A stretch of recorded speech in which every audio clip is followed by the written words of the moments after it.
Dwight Lyman Moody, o célebre ganhador de almas, 1837-1899. Tudo aconteceu durante uma das famosas campanhas de Moody e Sankey para salvar almas. A noite de uma segunda-feira tinha sido reservada para um discurso dirigido aos materialistas. Carlos Bradlaugh, campeão do ceticismo, então no zênite da fama, ordenou que todos os membros dos clubes que fundara assistissem à reunião. Assim, cerca de 5.000 homens, resolvidos a dominar o culto, entraram e ocuparam todos os bancos. Moody pregou sobre o texto: a rocha deles não é como a nossa rocha, sendo os nossos próprios inimigos os juízes. Deuteronômio, capítulo 32, versículo 31. Eis os detalhes desse interessante episódio, relatado em sua biografia. Com uma rajada de incidentes relevantes e comoventes de suas experiências com pessoas presas ao leito de morte, Moody deixou que os homens julgassem por si mesmos quem tinha melhor alicerce sobre o qual deviam basear sua fé e esperança. Sem querer, muitos dos assistentes tinham lágrimas nos olhos. A grande massa de homens, demonstrando o mais negro e determinado desafio a Deus estampado nos seus rostos, encarou o contínuo ataque de Moody aos pontos mais vulneráveis, isto é, o coração e o lar. Ao findar, Moody disse: levantemo-nos para cantar, ó vinde vós aflitos.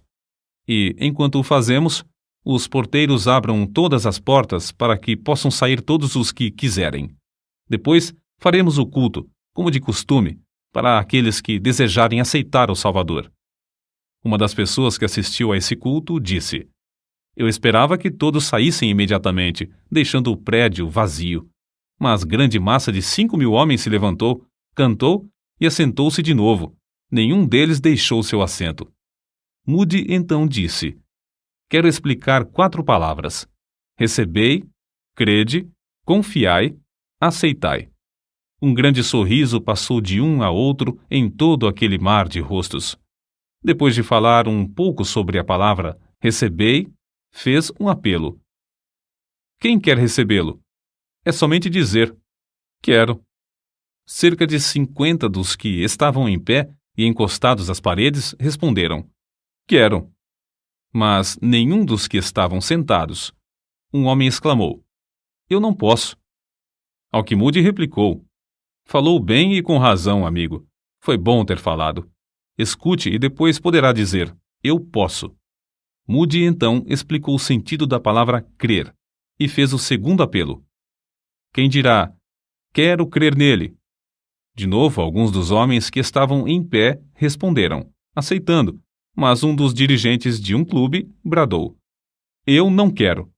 Moody, vencido pela ternura e compaixão, respondeu com voz quebrantada: todos os homens que estão aqui esta noite têm de dizer: eu quero ou eu não quero. Então, levou todos a considerarem a história do filho pródigo, dizendo: a batalha é sobre o querer, só sobre o querer. Quando o filho pródigo disse: levantar-me-ei, a luta havia sido ganha, porque alcançara o domínio sobre a sua própria vontade. É com referência a este ponto que depende tudo hoje. Senhores, tendes aí em vosso meio o vosso campeão, o amigo que disse: eu não quero. Desejo que todos aqui, que acreditam que esse campeão tem razão, levantem-se e sigam o seu exemplo, dizendo: eu não quero. Todos ficaram quietos. Houve grande silêncio até que, por fim, Moody interrompeu dizendo: graças a Deus, ninguém disse eu não quero. Agora quem dirá eu quero? Instantaneamente, parece que o Espírito Santo tomou conta do grande auditório de inimigos de Jesus Cristo, e cerca de 500 homens puseram-se de pé, as lágrimas rolando pelas faces e gritando: eu quero! Eu quero! Clamaram até que todo o ambiente se transformou. A batalha foi ganha. O culto terminou sem demora, para que se começasse a obra entre aqueles que estavam desejosos de salvação. Em 8 dias, cerca de 2.000 foram transferidos das fileiras do inimigo para o exército do Senhor. pela rendição da vontade. Os anos que se seguiram provaram a firmeza da obra, pois os clubes nunca se ergueram. Deus, na sua misericórdia e poder, os aniquilou por seu evangelho. Um total de 500.000 preciosas almas ganhas para Cristo é o cálculo da colheita que Deus fez por intermédio de seu humilde servo, Dwight Lyman Moody. R.A. Torrey, que o conheceu intimamente, considerava-o com razão o maior homem do século XIX, isto é, o homem mais usado por Deus para ganhar almas. Não é exagero dizer que, hoje em dia, muitas décadas depois de sua morte, os crentes se referem ao seu nome mais do que a qualquer outro nome depois dos tempos dos apóstolos. Que ninguém julgue, contudo, que Dwight Lyman Moody era grande em si mesmo ou que tinha oportunidades que os demais não têm. Seus antepassados eram apenas lavradores que viveram por 7 gerações, ou 200 anos, no Vale do Connecticut, nos Estados Unidos. Dwight nasceu a 5 de fevereiro de 1837, de pais pobres, o 6º entre 9 filhos. Quando era ainda pequeno, seu pai faleceu, e os credores tomaram conta do que ficou, deixando a família destituída de tudo, até da lenha para aquecer a casa em tempo de intenso frio. Não há história que comova e inspire tanto quanto a daqueles anos de luta da viúva, mãe de Dwight. Poucos meses depois da morte de seu marido, nasceram-lhe gêmeos, e o filho mais velho tinha apenas 12 anos. O conselho de todos os parentes foi que ela entregasse a prole para outros criarem. Mas com invencível coragem e santa dedicação a seus filhos, ela conseguiu criar todos os 9 no próprio lar. Guarda-se ainda, como tesouro precioso, sua Bíblia com as palavras de Jeremias capítulo 49, versículo 11, sublinhadas. Deixa os teus órfãos, eu os conservarei em vida, e confiem em mim, tuas viúvas. Pode-se esperar outra coisa a não ser que os filhos ficassem ligados à mãe e que crescessem para se tornarem homens e mulheres que conhecessem o mesmo Deus que ela conhecia? Assim se expressou Dwight, ao lado do ataúde de sua mãe, quando ela faleceu com a idade de 90 anos. Se posso conter-me, quero dizer algumas palavras. É grande honra ser filho de uma mãe como ela. Já viajei muito, mas nunca encontrei alguém como ela. Ligava a si seus filhos de tal maneira que representava um grande sacrifício para qualquer deles afastar-se do lar. Durante o primeiro ano, depois que meu pai faleceu, ela adormecia todas as noites chorando. Contudo, estava sempre alegre e animada na presença dos filhos. As saudades serviam para chegá-la mais perto de Deus.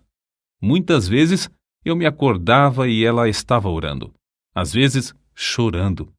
Não posso expressar a metade do que desejo dizer. Aquele rosto, como é querido! Durante 50 anos não senti gozo maior do que o gozo de voltar a casa. Quando estava ainda a 75 quilômetros de distância, já me sentia tão inquieto e desejoso de chegar que me levantava do assento para passear pelo carro até o trem chegar à estação. Se chegava depois de anoitecer, sempre olhava para ver a luz na janela da minha mãe. Senti-me tão feliz esta vez por chegar a tempo de ela ainda me reconhecer. Perguntei-lhe: Mãe, me conhece? Ela respondeu: Ora, se eu te conheço. Aqui está sua Bíblia. Assim gasta, porque é a Bíblia do lar. Tudo o que ela tinha de bom veio deste livro. E foi dele que nos ensinou. Se minha mãe foi uma bênção para o mundo, é porque bebia desta fonte. A luz da viúva brilhou do outeiro durante 50 anos. Que Deus a abençoe, mãe. Ainda a amamos. Adeus, por um pouco, mãe. Ao contemplar o êxito de Dwight Lyman Moody, somos constrangidos a acrescentar: quem pode calcular as possibilidades de um filho criado num lar onde os pais amam sinceramente ao Pai Celestial, a ponto de chamar diariamente todos os filhos para escutarem a sua voz na leitura da Bíblia e, reverentemente, clamarem a ele em oração? Todos os filhos da viúva Moody assistiam aos cultos nos domingos e levavam merenda para passar o dia inteiro na igreja. Tinham de ouvir 2 prolongados sermões, e, no intervalo, assistir à escola dominical. Dwight, depois de trabalhar a semana inteira, achava que sua mãe exigia demais, obrigando-o a assistir aos sermões, os quais não compreendia. Mas, por fim, chegou a ser agradecido a essa boa mãe pela dedicação nesse sentido. Com a idade de 17 anos, Moody saiu de casa para trabalhar na cidade de Boston, onde achou emprego na sapataria de um tio seu. Continuou a assistir aos cultos, mas ainda não era salvo. Notai bem os que vos dedicais à obra de ganhar almas. Não foi num culto que Dwight Moody foi levado ao Salvador. Seu professor de escola dominical, Eduardo Kimball, conta: resolvi falar-lhe acerca de Cristo e de sua alma. Vacilei um pouco em entrar na sapataria. Não queria embaraçar o moço durante as horas de serviço. Por fim, entrei, resolvido a falar sem mais demora. Achei Moody nos fundos da loja, embrulhando calçados. Aproximei-me logo dele e, colocando a mão sobre seu ombro, fiz o que depois parecia-me um apelo fraco, um convite para aceitar a Cristo. Não me lembro do que eu disse, nem mesmo Moody podia lembrar-se alguns anos depois. Simplesmente falei do amor de Cristo para com ele, e o amor que Cristo esperava dele de volta. Parecia-me que o moço estava pronto para receber a luz que o iluminou naquele momento, e lá nos fundos da sapataria entregou-se a Cristo. Na história dos crentes, através dos séculos, não há crente que fosse, no zelo, menos remisso, e no espírito, mais fervoroso em servir ao Senhor, desde a conversão até o dia da morte, do que Moody de Northfield. Quantas vezes depois o Sr. Kimball dava graças a Deus por não ter sido desobediente à visão celestial. Qual teria sido o resultado se não tivesse falado ao moço naquela manhã na sapataria? Era costume das igrejas daquela época alugarem os assentos. Moody, logo depois da sua conversão, transbordando de amor para com seu Salvador, pagou o aluguel de um banco, percorrendo as ruas, hotéis e casas de pensão à procura de homens e meninos que pudessem enchê-lo em todos os cultos. Depois alugou mais um, depois outro, até conseguir encher 4 bancos, todos os domingos. Mas isso não era suficiente para satisfazer o amor que sentia para com os perdidos. Certo domingo, visitou uma escola dominical em outra rua. Pediu permissão para ensinar também a uma classe. O dirigente respondeu: há 12 professores e 16 alunos, porém, o senhor pode ensinar todos os alunos que conseguir trazer à escola. Foi grande a surpresa de todos quando Moody, no domingo seguinte, entrou com 18 meninos da rua, sem chapéu, descalços e de roupa suja e esfarrapada, mas, como ele disse, todos com uma alma para ser salva. Continuou a levar cada vez mais alunos à escola até que, alguns domingos depois, no prédio não cabiam mais. Então, resolveu abrir outra escola em outra parte da cidade.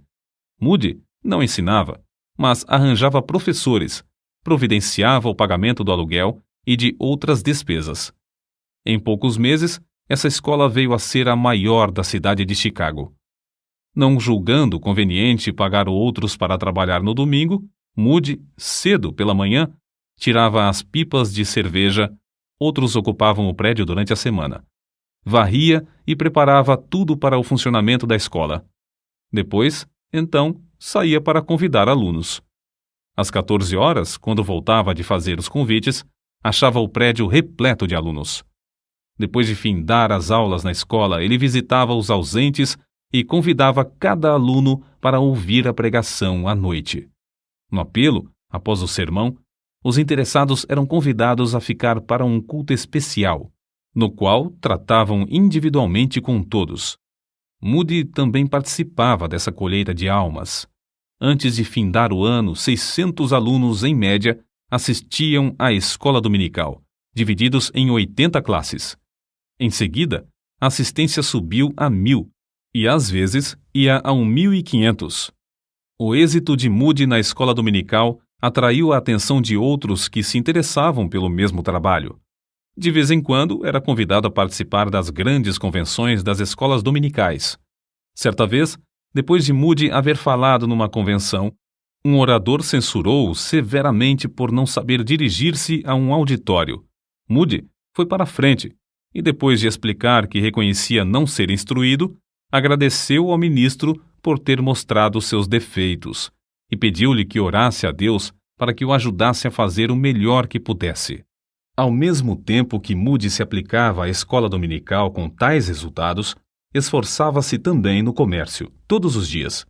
O grande alvo da sua vida era vir a ser um dos principais comerciantes do mundo, um multimilionário.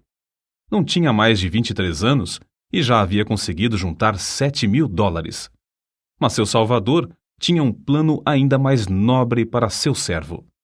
Certo dia, um dos professores da escola dominical entrou na sapataria onde Moody negociava. Informou de que estava tuberculoso e que, desenganado pelo médico, resolvera voltar para Nova York e aguardar a morte. Confessou-se muito perturbado, não porque tinha de morrer, mas porque até então não conseguira levar ao Salvador nenhuma das moças da sua classe de escola dominical. Moody, profundamente comovido, sugeriu que visitassem juntos as moças em suas casas, uma por uma. Ao visitarem uma, o professor falou-lhe seriamente acerca da salvação da sua alma. A moça deixou seu espírito leviano e começou a chorar, entregando-se ao Salvador. Todas as outras moças que foram visitadas naquele dia fizeram o mesmo. Passados 10 dias, o professor foi novamente à sapataria. Com grande gozo informou a Moody que todas as moças se haviam entregado a Cristo. Resolveram então convidar todas para um culto de oração e despedida na véspera da partida do professor para Nova York. Todos se ajoelharam e Moody, depois de fazer uma oração, estava para se levantar quando uma das moças começou também a orar. Todos oraram, suplicando a Deus em favor do professor. Ao sair, Moody suplicou: "Ó Deus, permite-me morrer antes de perder a bênção que recebi hoje aqui." Moody, mais tarde, confessou: "Eu não sabia o preço que tinha de pagar como o resultado de haver participado na evangelização individual das moças. Perdi todo o jeito de negociar. Não tinha mais interesse no comércio. Experimentara um outro mundo e não mais queria ganhar dinheiro. Oh, delícia de levar uma alma das trevas deste mundo à gloriosa luz e liberdade do Evangelho." Então, não muito depois de casar-se, com a idade de 24 anos, Moody deixou um bom emprego cujo salário era de $5.000 por ano, um salário fabuloso naquele tempo, para trabalhar todos os dias no serviço de Cristo, sem ter promessa de receber um único cêntimo. Depois de tomar essa resolução, apressou-se a ir à firma B.F. Jacobs e Companhia, onde, muito comovido, anunciou: "Já resolvi empregar todo o meu tempo no serviço de Deus." "Como vai manter-se?" "Ora, Deus me suprirá de tudo, se Ele quiser que eu continue, e continuarei até ser obrigado a desistir." É muito interessante notar o que ele escreveu não muito depois, a seu irmão Samuel.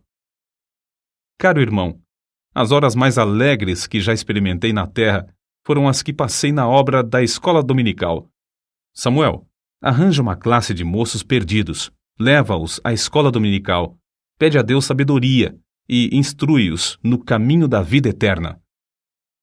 Ao mesmo tempo em que Moody descrevia sua alegria, foi obrigado a deixar a pensão, a alimentar-se mais simplesmente e a dormir num dos bancos do salão. Acerca de seu desprendimento ao dinheiro, R.A. Torrey fez esta observação: "Ele, Moody, disse-me que, se tivesse aceitado lucros provenientes da venda dos inários por ele publicados, eles somariam $1 milhão. Porém, Moody recusou-se a tocar naquele dinheiro, embora por direito fosse seu.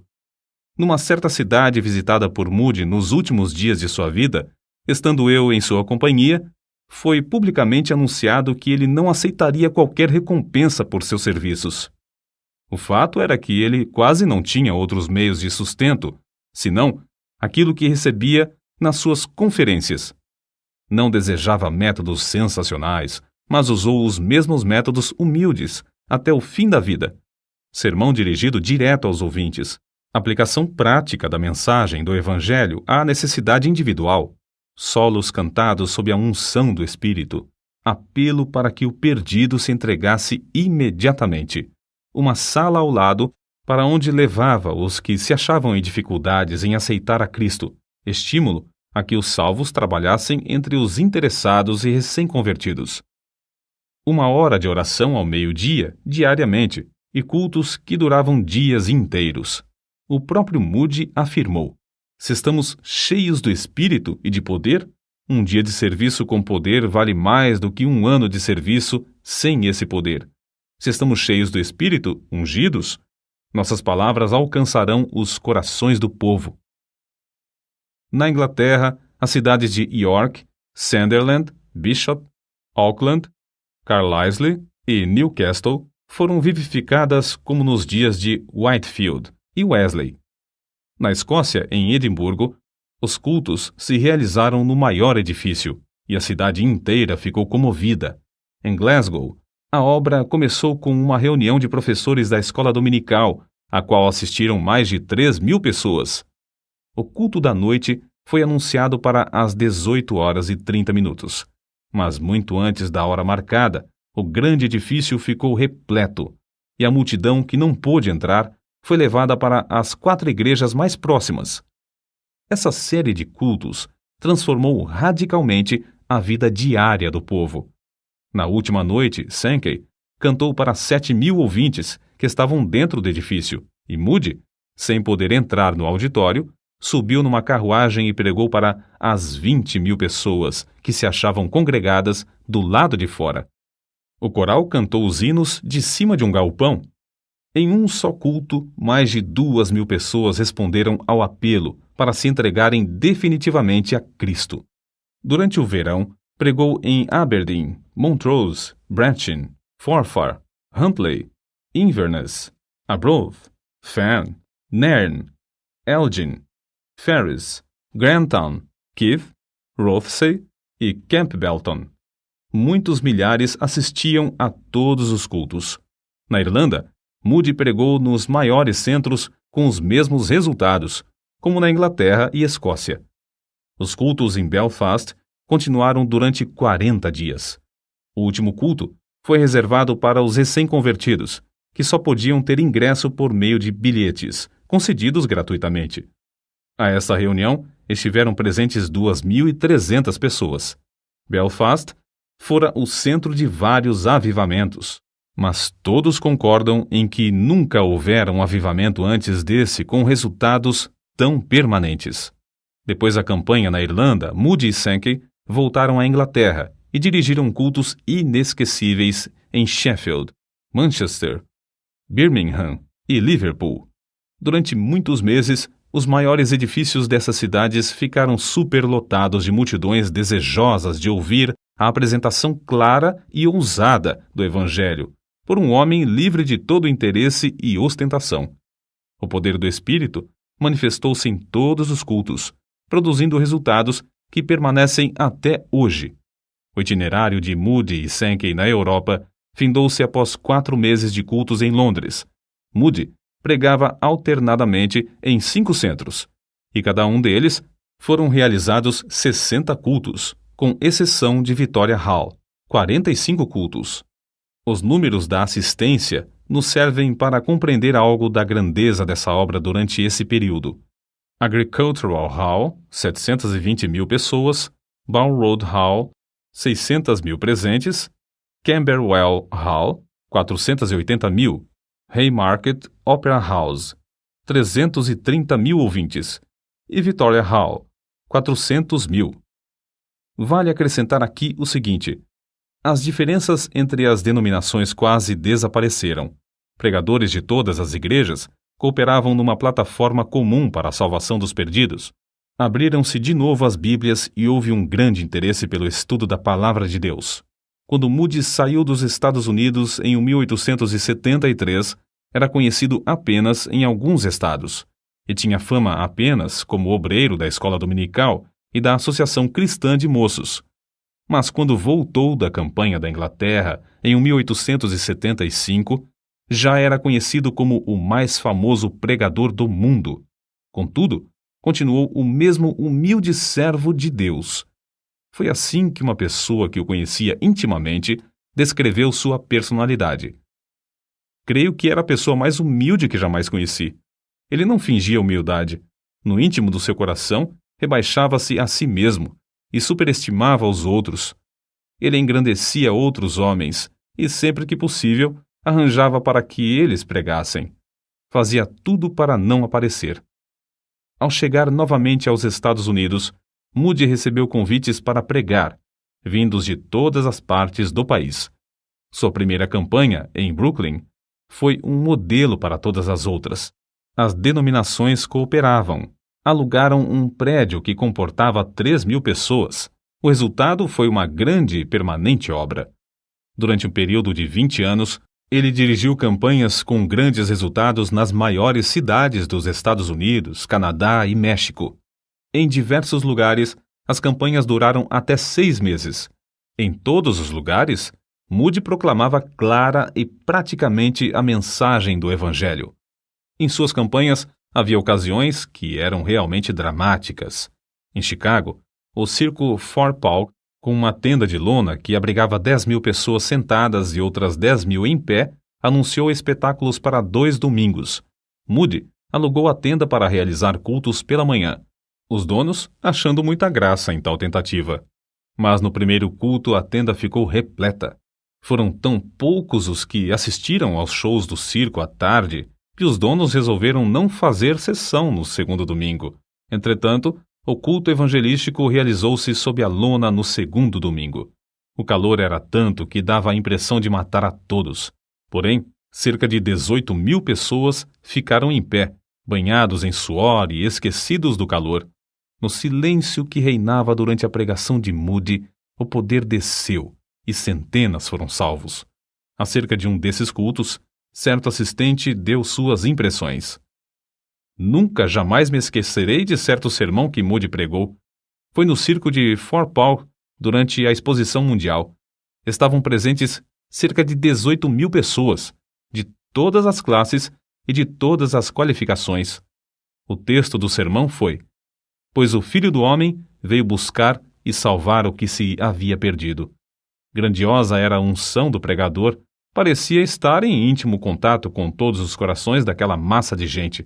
Moody disse repetidamente: "Pois o Filho do Homem veio hoje ao circo Fort Paul, para procurar e salvar o que se perdera."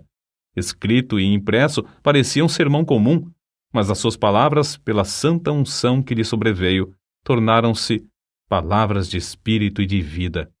Durante a Exposição Mundial, no dia designado em honra de Chicago, todos os teatros da cidade fecharam, porque se esperava que todo o mundo fosse à exposição, a 6 quilômetros de distância.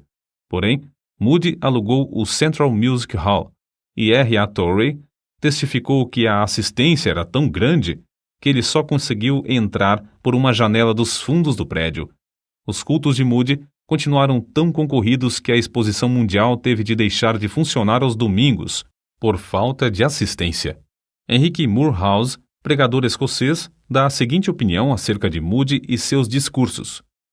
Primeiro, crê firmemente que o Evangelho salva os pecadores quando eles creem e confiam na história simples do Salvador crucificado e ressuscitado.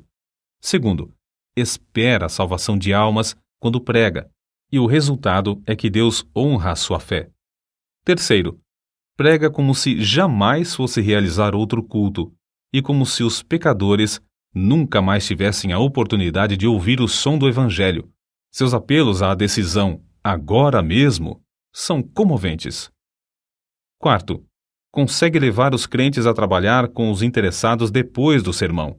Insiste em que perguntem aos que estão assentados ao lado se são salvos ou não. Tudo na sua obra é muito simples. Aconselhe os obreiros da seara do Senhor a aprenderem de nosso amado irmão algumas lições preciosas sobre a tarefa de ganhar almas. O Dr. Dale se pronunciou desta forma: "Acerca do poder de Moody, acho difícil falar. É tão real e ao mesmo tempo tão diferente do poder dos demais pregadores que não sei descrevê-lo. Sua realidade é inegável. Um homem que pode cativar o interesse de um auditório de 3 a 6 mil pessoas por meia hora, de manhã, por 40 minutos, de novo ao meio-dia, e de um terceiro auditório de 13 mil a 15 mil, durante 40 minutos à noite, deve ter um poder extraordinário. Acerca desse poder maravilhoso, Torrey também testificou. Várias vezes tenho ouvido diversas pessoas dizerem que viajaram grandes distâncias para ver e ouvir Dwight Lyman Moody, e que ele, de fato, é um maravilhoso pregador. Sim, ele era, em verdade, um maravilhoso pregador. Considerando tudo, o mais maravilhoso que eu jamais ouvi. Era grande o privilégio de ouvi-lo pregar, como só ele sabia pregar. Contudo, conhecendo-o intimamente, quero testificar que Moody era maior como intercessor do que como pregador. Enfrentando obstáculos aparentemente invencíveis, ele sabia vencer todas as dificuldades. Sabia e cria no mais profundo de sua alma que não havia nada demasiadamente difícil para Deus fazer e que a oração podia conseguir tudo o que Deus pudesse realizar. Grifo do autor. Certo dia, na sua grande campanha em Londres, Moody estava pregando num teatro repleto de pessoas da alta sociedade, e entre elas havia um membro da família real. Moody levantou-se e leu Lucas capítulo 4, versículo 27. E havia muitos leprosos em Israel no tempo do profeta Eliseu. Ao chegar a palavra Eliseu, ele não a podia pronunciar, e começou a gaguejar e balbuciar. Começou a ler o versículo de novo, mas de novo não podia passar adiante. Experimentou a terceira vez, e falhou pela terceira vez. Então, fechou o livro e, muito comovido, olhou para cima, dizendo: "Ó Deus, use esta língua de gago para proclamar Cristo crucificado a este povo." Desceu sobre ele o poder de Deus a ponto de derramar sua alma em tal torrente de palavras que o auditório inteiro ficou como que derretido pelo fogo divino. Foi durante essa segunda visita às Ilhas Britânicas que realizou a sua obra entre os homens das célebres universidades Oxford e Cambridge. É uma história muitas vezes repetida de como ele, sem instrução, mas com a graça de Deus e diplomacia, venceu a censura e fez entre os intelectuais o que alguns consideram a maior obra da sua vida. Apesar de Moody não ter instrução acadêmica, reconhecia o grande valor da educação e sempre aconselhava a mocidade a se preparar para manejar bem a palavra de Deus. Reconhecia a grande vantagem da instrução também para os que pregam no poder do Espírito Santo. Existem ainda hoje 3 grandes monumentos às suas convicções nesse ponto. As 3 escolas que ele fundou: o Instituto Bíblico em Chicago, com 38 prédios e 16 mil alunos matriculados nas aulas diurnas, noturnas e em cursos por correspondência; o Northfield Seminary, com 490 alunos, e a Escola Bíblica Monte Hermon, com 500 alunos. Entretanto, ninguém se engane, como alguns desses alunos e como diversos crentes entre nós, pensando que o grande poder de Moody era mais intelectual do que espiritual. Sobre esse ponto, ele mesmo falava com ênfase. Para maior clareza, citamos o seguinte trecho de seus Short Talks. Não conheço coisa mais importante que a América precise do que de homens e mulheres inflamados com o fogo do céu. Nunca encontrei um homem ou uma mulher inflamados com o Espírito de Deus que fracassassem. Creio que isso seja mesmo impossível. Tais pessoas nunca se sentem desanimadas. Avançam mais e se animam mais e mais. Amados, se não tendes essa iluminação, resolvei adquiri-la e orai: ó Deus, ilumina-me com o teu Espírito Santo. Nos registros de R.A. Torrey, podemos ver nitidamente como era o espírito dessas escolas que fundou. Moody costumava escrever-me antes de iniciar uma nova campanha, dizendo: pretendo dar início ao trabalho no lugar tal e em tal dia. Peço-lhe que convoque os estudantes para um dia de jejum e oração. Eu lia essas cartas aos estudantes e lhes dizia: Moody deseja que tenhamos um dia de jejum e oração para pedir, primeiramente, as bênçãos divinas sobre nossas próprias almas e nosso trabalho. Muitas vezes, ficávamos ali, na sala de aula, até alta noite, ou mesmo até a madrugada, clamando a Deus, porque Moody nos exortava a esperar até que recebêssemos a bênção. Quantos homens e mulheres não tenho eu conhecido cujas vidas e caráter foram transformados por aquelas noites de oração? E quantos têm conseguido grandes coisas em muitas terras como resultado daquelas horas gastas em súplicas a Deus? Até o dia da minha morte, não poderei esquecer-me de 8 de julho de 1894. Era o último dia da Assembleia dos Estudantes de Northfield. Às 15 horas, reunimos-nos em frente à casa da progenitora de Moody. Havia 456 pessoas em nossa companhia. Depois de andarmos alguns minutos, Moody achou que podíamos parar. Nós nos sentamos nos troncos de árvores caídas, em pedras ou no chão. Moody, então, franqueou a palavra, dando licença para qualquer estudante expressar-se. Uns 75 deles, um após outro, levantaram-se dizendo: Eu não pude esperar até às 15 horas, mas tenho estado sozinho com Deus desde o culto de manhã e creio que posso dizer que recebi o batismo com o Espírito Santo. Ouvindo o testemunho desses jovens, Moody sugeriu o seguinte: Moços, por que não podemos nos ajoelhar aqui, agora, e pedir que Deus manifeste em nós o poder do Espírito de um modo especial, como fez aos apóstolos no dia de Pentecostes? E ali, na montanha, oramos. Na subida, tínhamos notado como se iam acumulando nuvens pesadas. No momento em que começamos a orar, principiou a chuva a cair sobre os grandes pinheiros e sobre nós. Porém, houve uma outra qualidade de nuvem que havia 10 dias estava se acumulando sobre a cidade de Northfield.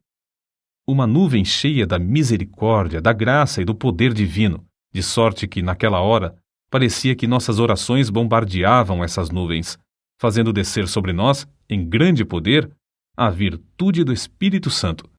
Homens e mulheres, eis o que todos nós carecemos: o batismo com o Espírito Santo.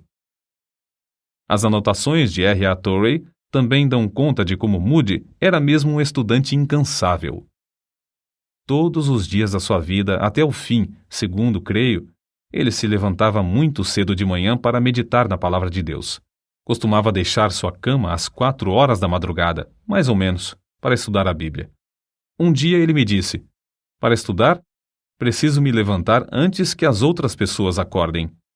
Ele se fechava num quarto afastado do resto da família, sozinho com a sua Bíblia e com o seu Deus. Pode-se falar em poder, porém, ai do homem que negligenciar o único livro dado por Deus, que serve de instrumento por meio do qual ele dá e exerce seu poder. Um homem pode ler inúmeros livros e assistir a grandes convenções. Pode promover reuniões de oração que duram noites inteiras, suplicando o poder do Espírito Santo, mas se tal homem não permanecer em contato íntimo e constante com um único livro, a Bíblia, não lhe será concedido o poder. Se já tem alguma força, não conseguirá mantê-la, senão pelo estudo diário, sério e intenso desse livro. Tudo no mundo tem de findar. Chegou o tempo também para Dwight Lyman Moody findar o seu ministério aqui na Terra. Em 16 de novembro de 1899, no meio de sua campanha em Kansas City, com auditórios de 15.000 pessoas, pregou seu último sermão. É provável que soubesse que seria o último. Certo é que seu apelo era ungido com poder vindo do alto, e centenas de almas foram ganhas para Cristo. Para a nação, a sexta-feira, 22 de dezembro de 1899, foi o dia mais curto do ano, mas para Dwight Lyman Moody foi o dia que clareou, foi o começo do dia que nunca findará. Às 6 horas da manhã, dormiu um ligeiro sono. Então, os seus queridos ouviram-no dizer em voz clara: Se isto é a morte, não há nenhum vale. Isto é glorioso. Entrei pelas portas e vi as crianças, 2 de seus netos já falecidos. A terra recua, o céu se abre perante mim. Deus está me chamando. Então virou-se para sua esposa, a quem ele queria mais do que a todas as pessoas, depois de Cristo, e disse: Tu tens sido para mim uma boa esposa. No singelo culto fúnebre, Torrey, Scofield, Sankey e outros falaram à grande multidão comovida. Depois, o ataúde foi levado pelos alunos da escola bíblica Monte Hermon a um lugar alto que ficava próximo, chamado Round Top. 3 anos depois, a fiel serva de Deus, Emma Moody, sua esposa, também dormiu em Cristo e foi enterrada ao lado do marido no mesmo alto, onde permanecerão até o glorioso dia da ressurreição. Contemplemos de novo, por um momento, a vida extraordinária desse grande ganhador de almas. Quando o jovem Moody chorava sob o poder do alto na pregação do jovem Spurgeon, foi inspirado a exclamar: se Deus pode usar Spurgeon, ele me pode usar também. A biografia de Moody é a história de como ele vivia completamente submisso a Deus. Para esse fim, R.A. Torrey disse: o primeiro fator por cujo motivo Moody foi instrumento tão útil nas mãos de Deus é que ele era um homem inteiramente submisso à vontade divina. Cada grama daquele corpo de 127 quilos pertencia ao Senhor. Tudo o que ele era e tudo o que tinha pertencia inteiramente a Deus. Se nós, tu e eu, ouvinte, queremos ser usados por Deus, temos de nos submeter a Ele absolutamente e sem reservas. Ouvinte, resolve agora, com a mesma determinação e pelo auxílio divino. Se Deus podia usar Dwight Lyman Moody, Ele me pode usar também. Que assim seja. Amém.